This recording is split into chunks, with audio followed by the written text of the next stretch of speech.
You may not see it right now, but God is working in the background while you're in the battle. I know it doesn't look like it. I know the pressure is real, the nights are long, and the burden is heavy. But don't mistake silence for absence. Just because heaven is quiet doesn't mean heaven is inactive. God is not idle. He's strategic. While you're wrestling in the valley, He's already making moves on the mountain. While you're crying in the dark, He's arranging a breakthrough in the light. You may be in the fight of your life, but God is not watching from a distance. He's already gone ahead of you. Sometimes we expect God to show up with flashing lights and thunder, but more often than not, He works in whispers. He works in timing. He works in ways that don't make sense to the natural eye. That's why He told us to walk by faith and not by sight. Because if you only trust what you can see, you'll give up too soon. You'll think God forgot you. You'll think He overlooked you. But God is a master of hidden movements. While you're worried about what's not happening, He's aligning what's about to happen. You see, the enemy wants you to believe that nothing is changing. He wants you to believe that your prayers are bouncing off the ceiling. He wants you to think you're stuck. But let me tell you something. God doesn't need your permission to work on your behalf. He doesn't need your understanding. All He needs is your faith. Because when you trust Him, even in confusion, even in pain, you give Him room to be God. He doesn't just show up in the spotlight, He shines in the shadows. You may not feel Him, but you will see the evidence. When the time is right, what He's been building in secret will be revealed in power. Look at Joseph. While he was locked up, falsely accused, and forgotten, God was working in Pharaoh's palace. God was setting the stage for elevation, while Joseph sat in a pit of humiliation. And when the door finally opened, it wasn't a small blessing. It was a kingdom-level promotion. That's the kind of God we serve. A God who allows the struggle but never wastes it. A God who permits the trial but never loses control. And when He gets ready to bring you out, He does it in such a way that people will have to say, this had to be God. Don't let your current position fool you. Your location is not your destination. Just because you're in the storm doesn't mean God left the boat. He's been steering the whole time. And when the wind dies down and the dust settles, you'll see that every twist, every delay, every detour, it was all part of the plan. A plan to build you, a plan to bless you, a plan to bring glory through your story. So don't give up. Don't curse the silence. Don't let frustration drown your faith. God is still working. He's working in the doctor's report. He's working in the job you didn't get. He's working in the heartbreak, the closed door, the lonely night. He's working in the things you don't understand. He's working while you sleep, while you cry, while you wait. And when He brings it all together, you'll stand in awe, because what you thought was falling apart was actually falling into place. God is working on your behalf. And when you look back, you'll thank Him not just for what He did, but how He did it. Delay is not denial. It's divine preparation. I know you're tired of waiting. I know it feels like everybody else is moving forward while you're stuck. You've prayed, you've fasted, you've believed, but nothing seems to be shifting. It's tempting to assume that the silence means God said no. But what if it's not a no? What if it's a not yet? What if the delay is actually God's mercy holding back what you're not ready to carry yet? See, we often want the blessing, but we forget the weight that comes with it. We ask for doors to open, but we don't ask for the strength to stand behind them. God is not just interested in giving you what you want. He's committed to preparing you for what he's already ordained. Because if you step into something too soon, what was meant to bless you can crush you. That's why the waiting is necessary. It's not punishment, it's protection. It's not rejection, it's refinement. Think about David. He was anointed to be king as a teenager, but he didn't sit on the throne until years later. Why? Because God had to train him in the field before he trusted him with the crown. David learned how to fight lions and bears in private before he ever faced Goliath in public. God allowed him to serve in the palace under a king who hated him. Not to hurt him, but to teach him how not to lead. That delay was preparation. God was building a king long before the crown ever touched his head. And maybe that's what God is doing with you. Maybe he's stretching your patience, sharpening your discernment, and teaching you how to trust when there's nothing to see. Because if you can worship while you wait, you're ready for what's next. If you can still praise when the door is closed, you're qualified for when it opens. Faith that only works when things go your way is not faith. It's preference. But real faith says, even if it takes longer than I hope, I still believe. Even if I have to cry through it, I trust that God knows what he's doing. Sometimes God will keep you in the hallway to teach you how to knock. He'll hold the promise just out of reach to develop your persistence. You're not forgotten. You're being formed. And when God gets done forming you, there will be no doubt that the delay was divine, because he didn't just want to bring you into the blessing. He wanted you to become the blessing. He didn't just want to hand you a victory. He wanted to build a vessel strong enough to carry it. You've got to understand, just because the answer hasn't come yet doesn't mean it's not coming. Heaven isn't slow, heaven is strategic. God is aligning people, preparing places, and setting the stage.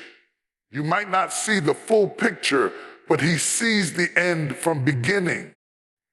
He's the kind of God who moves pieces that don't even look connected until the moment it all comes together. So don't despise the wait. Don't grow bitter in the process. The waiting room is not a wasted room. It's where your character is built, your faith is deepened, and your roots go down.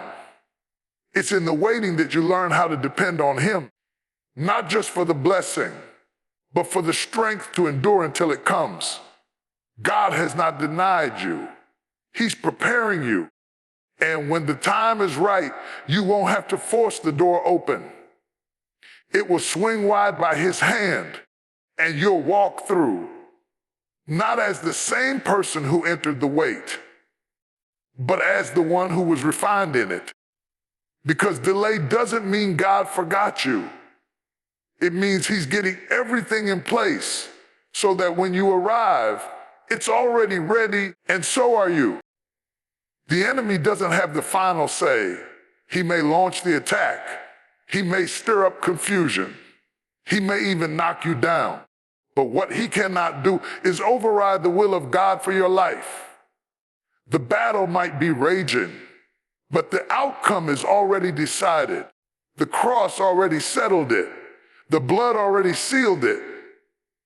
God declared the end from beginning, and no devil in hell can rewrite what God has spoken over you.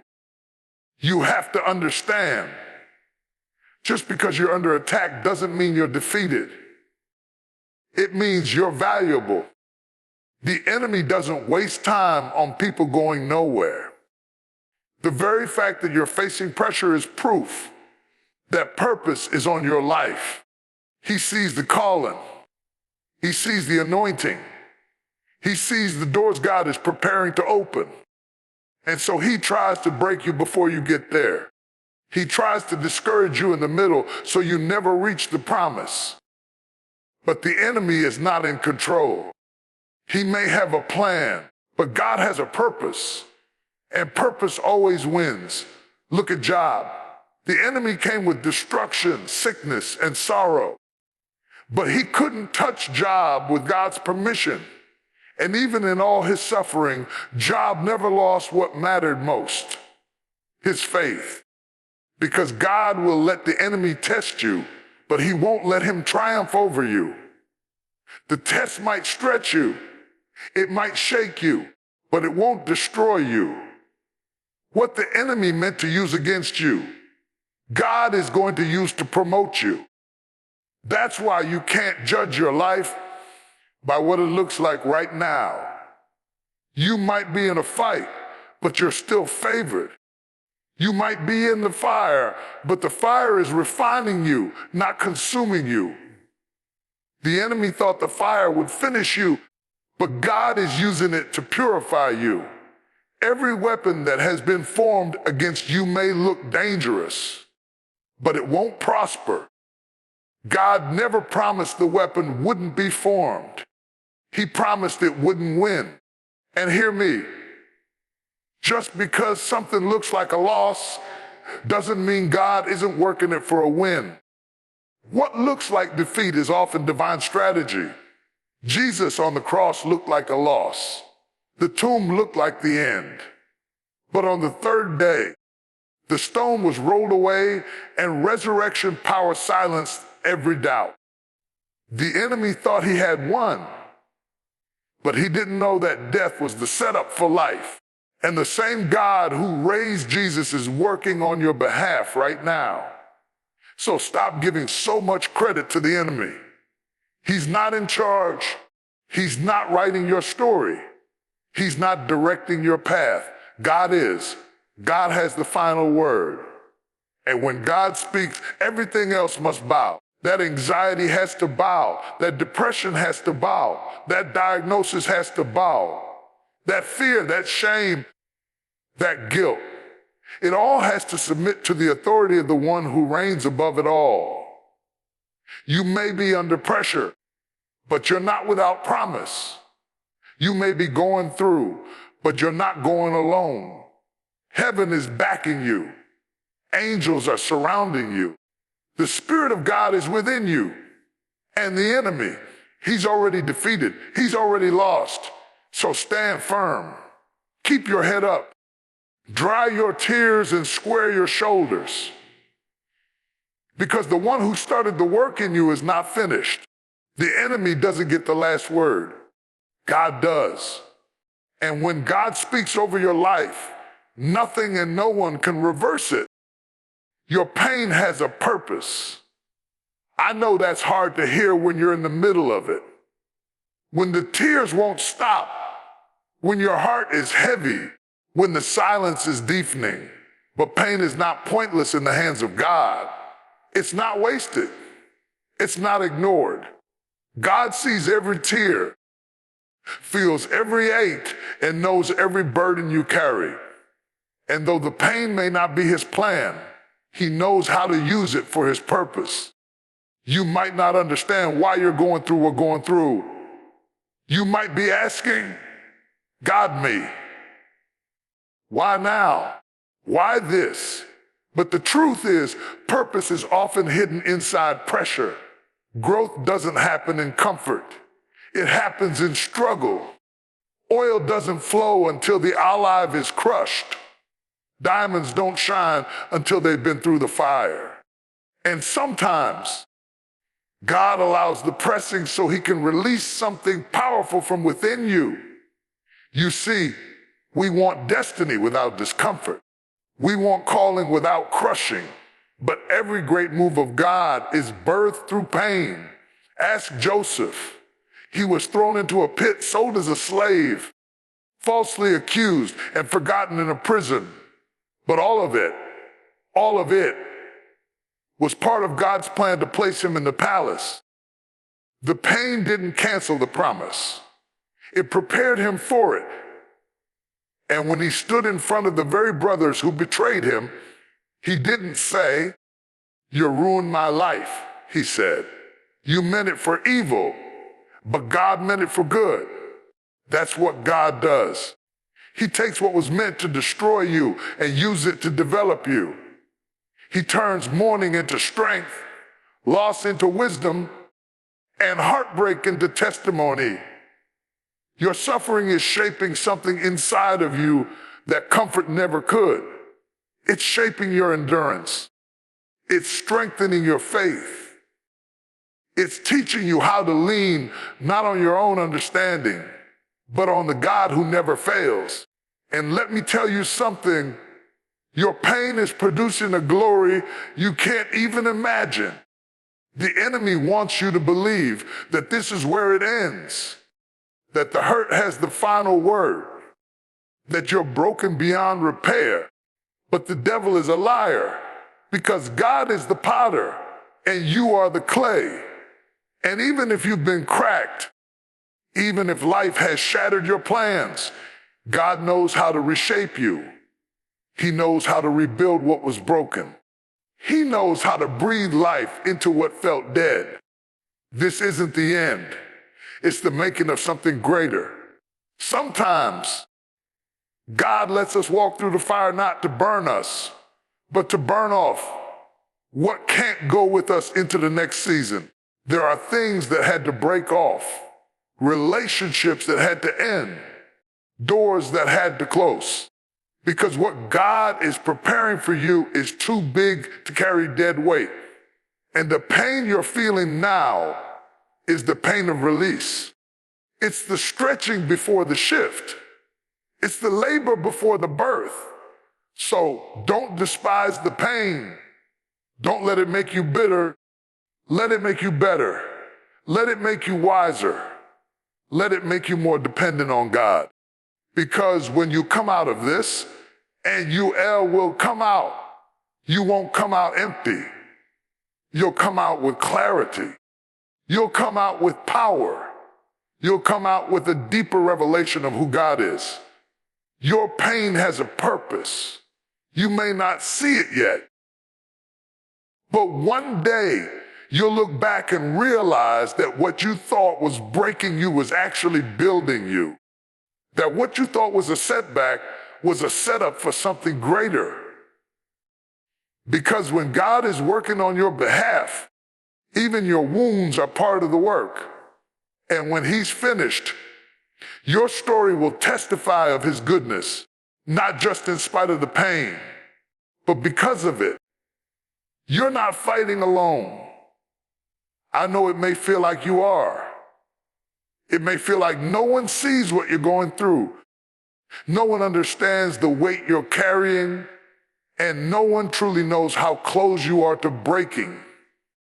But even when people fall silent, even when friends walk away, even when it seems like you're surrounded by nothing but trouble, heaven is still with you. God has not abandoned you in the battle. He's right there fighting on your behalf. You see, the enemy wants to isolate you. He wants to convince you that because you're struggling, you must be alone. He wants you to think God has stepped back, that your prayers are unheard, that your warfare is wasted. But that's a lie from the pit of hell, because the God who promised never to leave you nor forsake you is standing right beside you. He's not just watching from a distance. He's in the fight with you. All throughout Scripture, we see it. God doesn't run from battles. He enters them. He stepped into the fire with Shadrach, Meshach, and Abednego. The flames were hot, but they were not consumed because the fourth man showed up. God didn't stop the fire, but He joined them in it. He didn't keep Daniel from the lion's den, but he shut the lions' mouths when Daniel was there. He may not always prevent the trial, but he never lets you face it alone. That's the kind of God you serve. A God who fights for you when you're too tired to fight for yourself. A God who sends angels to encamp around those who fear him. A God who covers you in his shadow, who lifts your head when it hangs low, who gives strength to the weary and power to the faint. You're not alone in the courtroom. You're not alone in the hospital room. You're not alone in the late night tears. God is present, and if he's present, then so is power. Sometimes we look for signs, for feelings, for goosebumps to confirm he's near. But God doesn't have to show you a sign to prove he's standing by your side. His word is enough. His presence is not based on your emotion. It's based on his promise. And his promise still stands. When you walk through the waters, he will be with you. When you pass through the rivers, they will not sweep over you. When you walk through the fire, you will not be burned. Because your God is a warrior, and he doesn't lose battles. You're not doing this in your own strength. That's why you haven't collapsed. That's why you're still standing. Even when everything around you says you should have fallen. That's why you made it through things that should have destroyed you. Because you had backup. You were covered. You were carried. Grace was holding you up when strength failed. Mercy was blocking what the enemy tried to send. And heaven was moving even when earth didn't see it. So don't let the battle make you forget who's with you. You may feel surrounded, but the truth is you're surrounded by him. And if God be for you, who can be against you? Not the diagnosis, not the betrayal, not the financial stress, not the fear. Nothing formed against you will prosper, because the one who formed you is greater than whatever comes against you. You're not alone. You never were. And every step you've taken, every dark place you've walked through, he was there, and he's still there, fighting, covering, strengthening, and working things together for your good.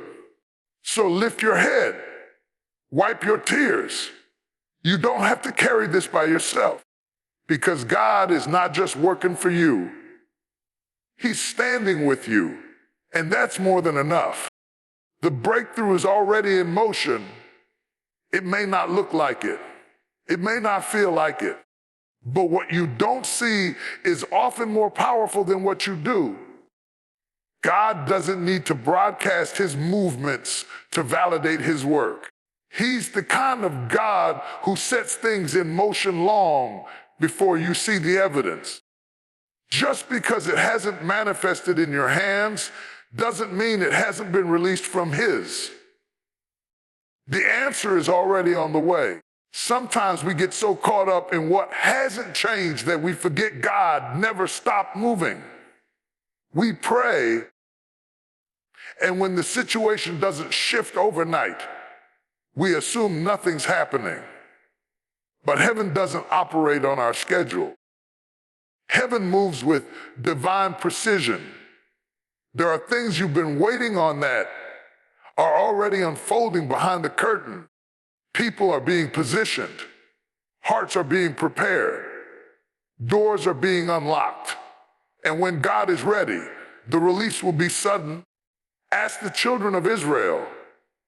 After 400 years in bondage, it seemed like deliverance would never come. But when God stepped in, it happened so quickly they didn't even have time to let their bread rise. That's the kind of shift God is capable of. Sudden, sweeping, undeniable. One moment you're struggling, the next you're walking through a Red Sea on dry ground. Not because you figured it out, But because God had already worked it out, you've got to understand, just because you're still in the middle doesn't mean you're not moving forward. Progress doesn't always look like motion. Sometimes it's what God is doing in you before he does something around you. Before the door opens, he builds the strength. Before the opportunity comes, he tests the trust. You're not standing still. You're being aligned. You're being positioned. You're being made ready for what's already in motion. That's why it's so important to keep your posture right in the wait. You can't give up just because you don't see the finish line yet. This is not the time to quit. This is not the time to stop praying, stop believing, stop hoping. Your breakthrough is too close. The enemy wants you to walk away just before the release. He wants to frustrate you out of position, but don't move. Don't let weariness rob you of the promise, because what God has started, he will finish. Elijah prayed for rain, and he kept sending his servant to look, even when there was nothing in the sky. 6 times the servant saw nothing, but on the 7th time, he saw a cloud the size of a man's hand. That small sign was all Elijah needed to know that the rain was on the way. Don't despise the small cloud. Don't overlook the little shifts, the subtle confirmations, the quiet moments of peace that don't match your chaos. Those are signs, evidence, glimpses of what's already moving. God doesn't tease, he completes. He doesn't stir your faith only to disappoint it. The reason you feel the tension is because something is about to break. The pressure always intensifies before the release. The enemy always increases resistance when he knows something is coming. But the fight is not final. The breakthrough is. So hold on. Stand firm. Keep believing, because the moment is closer than it's ever been. And when it happens, it won't be small. It won't be partial. It won't be quiet. It will be the kind of breakthrough that only God could do. The kind that makes sense of every tear, every trial, every season of silence. The kind that says, this is what I was preparing you for. It's already in motion, not coming, on the way, unfolding. And when it reaches you, you'll realize that God wasn't just working on something for you. He was working on something in you, and it was worth every moment of the wait.